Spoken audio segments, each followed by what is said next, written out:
कभी झील की सतह पर अजीब सी हरकत महसूस की है, जैसे कोई नीचे से देख रहा हो। मैं टी ऑनलू हूं और मैं अब कभी पानी के पास नहीं जाता, कभी नहीं। मैं अपने जीवन में 2 बार नोरा लेक गया हूं। पहली बार जब मैं 9 साल का था, गर्मियों की छुट्टियों में मम्मी पापा मुझे वहां अपनी मौसी लॉरा आंटी के पास ले गए थे। और दूसरी बार 23 साल की उम्र में, जब मुझे एक चिट्ठी मिली, तुम्हें वापस आना होगा, अब वो चैन से नहीं है। लॉरा आंटी, बस इतनी ही बात, और कुछ नहीं। ना कोई तारीख, न जगह का नाम, बस वही बूढ़ी कांपती हुई लिखावट और मोम से सील बंद किया गया लिफाफा। उस पर झील की महक थी। हाँ, झील की, वही बासी पानी, कीचड़ और काई की बू। मेरी याद में लॉरा आंटी का घर झील के किनारे था।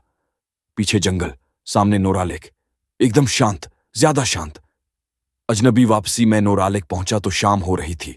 चारों ओर कुहासा, और वो पुरानी कांच की झील वैसी ही थी, बिल्कुल स्थिर। ना लहर, ना हलचल, जैसे वो सांस लेना भूल चुकी हो। आंटी का घर अब जर्जर हो चुका था।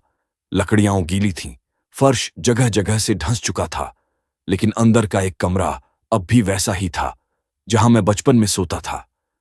मैंने खुद से पूछा, मैं यहां क्यों आया हूं? क्या सिर्फ एक चिट्ठी मुझे खींच लाई? पहली रात मैं उस रात जल्दी सो गया, लेकिन आधी रात को मेरी नींद खुली, बिना किसी आवाज के।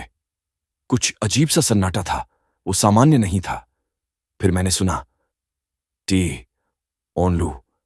किसी ने मेरा नाम पुकारा, बहुत धीरे से, जैसे पानी के भीतर से। मैंने तुरंत टॉर्च उठाई, झील की ओर देखा।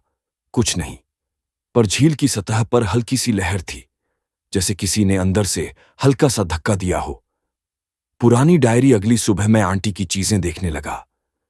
एक पुरानी अलमारी में मुझे एक डायरी मिली। उस पर लिखा था, अगर यह डायरी किसी को मिले तो जान लो, नोरा लेक की आत्माएं जाग चुकी हैं।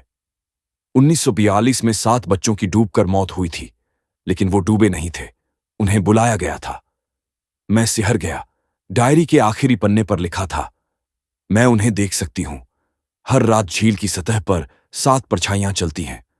वो अब मुझे भी बुला रहे हैं।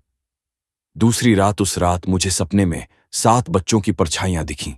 गीले बाल, काई से सनी आंखें और मुस्कुराहटें, जो चेहरे पर नहीं, बस होठों तक सीमित थीं। उनमें एक लड़की थी जिसकी उंगलियां जल चुकी थीं। तू आ गया है, अब हमें भी जाना है, उन्होंने कहा। मैं चिल्लाकर उठा, पसीने से भीगा हुआ। पर दरवाजा आधा खुला था, और झील के किनारे मिट्टी पर 7 गीले पैरों के निशान थे। गहराई में कुछ है। मैंने नोरा लेक के पुराने चर्च में पादरी से बात की। उन्होंने बताया, ये झील पवित्र नहीं रही, इसमें कोई फंसा हुआ है। शायद वो बच्चों को अपने पास बुलाता है। कई सालों से कोई यहां नहीं आता, लेकिन अगर तुम यहां हो तो ये आखिरी चेतावनी है, रात को झील की ओर मत देखना। पर मैं नहीं मान सका। तीसरी रात, बुलावा रात के 2 बजे। एक आवाज आई, झील से, सीधी मेरी खिड़की में। टाय ओनलू, नीचे आओ, वो इंतजार कर रहे हैं। मैंने दरवाजा खोला, झील तक गया। सतह अब भी शांत थी, लेकिन जैसे ही मैंने झांका, 7 चेहरे दिखे, एकदम साफ, झील के भीतर। उन्होंने आंखें खोली और मेरी तरफ हाथ बढ़ाया। मेरे पैर खुद ब खुद आगे बढ़ने लगे, जैसे किसी ने पकड़ लिया हो। नीचे आओ। पर तभी पीछे से किसी ने मेरा हाथ पकड़कर खींचा। लॉरा आंटी थीं। यहां मत देखो, ये वही हैं जो बच्चों को ले गए थे।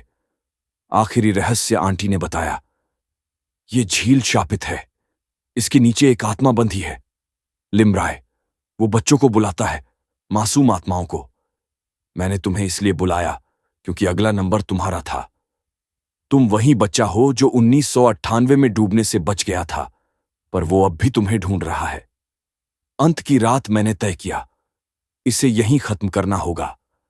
मैं रात में गया, झील के बीच नाव लेकर पहुंचा। हाथ में लॉरा आंटी की दी हुई ताबीज और झील के पानी से जुड़ी कुछ राख। मैंने ताबीज को जलाया और झील में फेंका। पूरा पानी कांपने लगा। अचानक एक काला चेहरा झील से बाहर आया, नाखूनों से भरा, लंबी जीभ और जलती आंखें। तू मेरा है। पर तब तक ताबीज राख के साथ झील में पूरी तरह मिल चुकी थी। एक तेज चीख और सब खत्म। अब मैं कहाँ हूं? आज मैं शहर वापस आ चुका हूं, लेकिन अब भी जब आंखें बंद करता हूं, झील का चेहरा याद आता है।